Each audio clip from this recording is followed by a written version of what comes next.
What if I told you the most dangerous vampire in America doesn't live in a castle, doesn't hide in a coffin? He lives in your reflection. And once he chooses you, he doesn't drink your blood, he takes your place.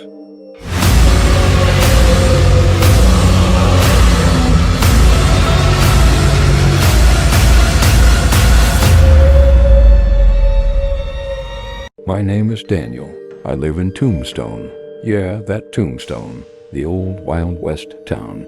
Tourists come here for ghost tours and history, but nobody talks about what's been happening every October for the past 12 years. One person disappears.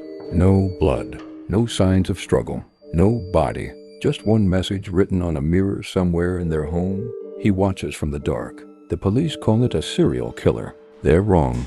3 nights ago, I woke up at exactly 2:47 a.m. There was a tapping sound, tap, tap, tap, like someone lightly knocking on glass. The problem? I live on the 4th floor. I pulled back the curtain. Nothing was outside my window, but on the inside of the glass, there was a thin scratch, like someone had dragged a fingernail across it. I brushed it off, told myself I was imagining things. The next morning after my shower, the bathroom mirror fogged up, and written across it were 3 words.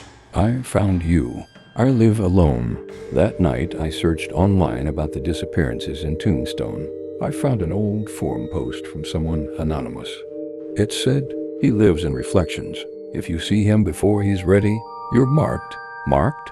Then I remembered something. The night before, when I looked at my reflection in the window, for just a split second, I swear it blinked late, like I stopped moving, but it didn't. So I tested it. I stood in front of my bathroom mirror, didn't move, didn't blink, 5 minutes straight. Then suddenly, I shut off the lights. The room went pitch black, but in the mirror, I could still see myself, standing there, smiling. His eyes were completely black, his teeth too long, too sharp. I stepped back. He didn't.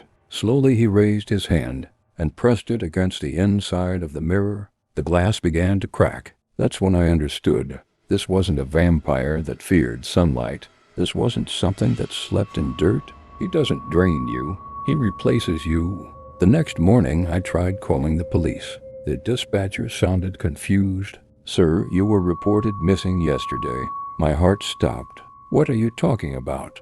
I'm right here. There was silence. Then she said quietly, no, sir, you're not. She hung up. My phone buzzed seconds later. A news alert. My face, missing.